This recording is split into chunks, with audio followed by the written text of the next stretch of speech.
Hi, അടുത്തതായി നമ്മൾ പഠിക്കാൻ പോകുന്നത് റിലേറ്റ് ചെയ്ത് പഠിക്കാവുന്ന 4 ചിഹ്നങ്ങളാണ്. അതായത് ഒരു വാചകം പൂർത്തിയായി കഴിഞ്ഞാൽ നമ്മൾ അവസാനം ഫുൾ സ്റ്റോപ്പ് ഇടുമല്ലോ, അതിനെ ഫുൾ സ്റ്റോപ്പിനെ മലയാളത്തിൽ പറയുന്ന പേരാണ് ബിന്ദു. ബിന്ദു അഥവാ പൂർണ്ണവിരാമം എന്നാണ് ഇതിനെ പറയുക. ബിന്ദു എന്നും പൂർണ്ണവിരാമം എന്നും ഇതിനെ പറയാറുണ്ട്. അപ്പോൾ വാചകം അവസാനിച്ചു കഴിഞ്ഞാൽ നമുക്ക് നമ്മളിടുന്ന ഫുൾ സ്റ്റോപ്പിനെ അല്ലെങ്കിൽ ആ കുത്തിന് പറയുന്ന പേരാണ് ബിന്ദു അഥവാ പൂർണ്ണ വിരാമം.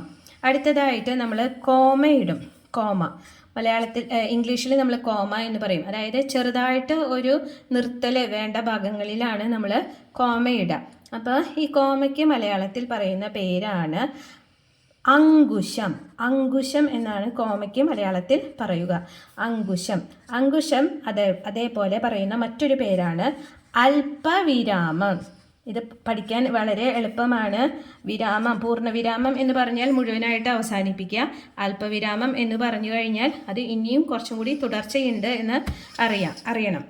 അപ്പോൾ കോമ എന്ന് പറഞ്ഞാൽ ചെറുതായിട്ടൊരു സ്റ്റോപ്പിങ്ങിനാണ് നമ്മൾ കോമ ഇടുക. അതിന് പറയുന്ന 2 പേരുകളാണ്, ഒന്ന് അങ്കുശവും 2 അല്പവിരാമം. ഇനി മൂന്നാമത്തെയാണ് നമ്മൾ കുത്തുകോമ. സെമി കോളൻ എന്ന് ഇംഗ്ലീഷിൽ പറയും. സെമി കോളത്തിനെ മലയാളത്തിൽ പറയുന്ന പേരാണ് രോധിനി.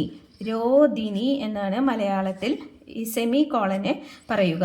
രോധിനി എന്നും അർദ്ധവിരാമം, പകുതിക്ക് വെച്ച്, അർദ്ധം എന്ന് പറഞ്ഞാൽ പകുതിയാണല്ലോ, അർദ്ധവിരാമം പകുതി. അതായത് വലിയ വലിയ സെൻറ്റൻസുകളിലെ നമ്മൾ ഒരു സെൻറ്റൻസ് കഴിഞ്ഞിട്ട് കുറച്ച് ഒരു സ്റ്റോപ്പ് ഇടണം എന്നുള്ള അർത്ഥത്തിലാണ് നമ്മളിവിടെ രോധിനി അഥവാ കുത്തകോമ ഉപയോഗിക്കുന്നത്.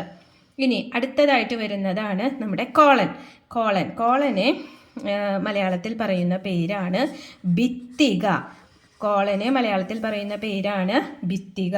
ഭിത്തിക അഥവാ അപൂർണ വിരാമം. സെൻറ്റൻസ് അവസാനിച്ചിട്ടില്ല, അപൂർണമായിട്ടുള്ള അപൂർണ വിരാമം എന്ന് പറയുന്നതും ഈ കോളൻ എന്ന് പറയുന്ന ചിഹ്നത്തെയാണ്. കോളൻ അഥവാ ഭിത്തിക, അല്ലെങ്കിൽ അതിന് പറയുന്ന മറ്റൊരു പേരാണ് അപൂർണ വിരാമം. അപ്പോൾ ഈ ബിന്ദുവുമായി ബന്ധപ്പെട്ടിട്ടുള്ള 4 ചിഹ്നങ്ങൾ നമ്മളിവിടെ പഠിച്ചു. ഒന്നാമത്തെ ബിന്ദു എന്ന് പറയുന്നത് പൂർണ്ണവിരാമം, അതായത് വാചകം അവസാനിച്ചു. രണ്ടാമത് വരുന്നതാണ് അങ്കുശം. ഓരോന്ന് കഴിഞ്ഞിട്ട് കുറച്ചൊരു സ്റ്റോപ്പ് ഇടണം അല്ലെങ്കിൽ കുറച്ചൊരു നിർത്തൽ വേണം എന്നുള്ളിടത്താണ് നമ്മൾ കോമ അഥവാ അങ്കുശം ഉപയോഗിക്കുക. അതിന് പറയുന്ന മറ്റൊരു പേരാണ് അല്പവിരാമം. ഇനി നമ്മൾ സെമി കോളൻ ഉപയോഗിക്കുന്നത്. സെമി കോളൻ അതായത് വലിയ വലിയ സെൻറ്റൻസുകളിൽ, വലിയ വലിയ വാചകങ്ങളിൽ ഒരു സെൻറ്റൻസ് കഴിഞ്ഞ്, ഒരു വാചകം കഴിഞ്ഞ് അടുത്തതിലേക്ക് എത്തുന്നതിന് മുൻപ് നമ്മൾ ഇടുന്നതാണ് ഈ രോധിനി അഥവാ അർദ്ധവിരാമം. അടുത്തതായിട്ട് വരുന്നത്, 4മതായിട്ട് നമ്മൾ പഠിച്ചതാണ് ഭിത്തിക അഥവാ അപൂർണ വിരാമം. ഓക്കെ, ഇനി നമുക്ക് പഠിക്കാനുള്ള 2 ചിഹ്നം കൂടിയുണ്ട്. അതിലെ ഒന്നാമത്തെയാണ് വലയം. പേര് കേട്ടാൽ തന്നെ അറിയാം എന്താണ്, ബ്രാക്കറ്റിനെയാണ് വലയം കൊണ്ട് ഉദ്ദേശിക്കുന്നത്. അപ്പോൾ ബ്രാക്കറ്റിന് പറയുന്ന പേരാണ് വലയം. ഇനി ബ്രാക്കറ്റ് തന്നെ 2 തരത്തിലുണ്ട്, ഒന്ന് സർക്കിൾ ഷേപ്പിലും ഒന്ന് സ്ക്വയർ ഷേപ്പിലും. സ്ക്വയർ ഷേപ്പിലുള്ള ബ്രാക്കറ്റിന് പറയുന്ന പേരാണ് കോഷ്ടം.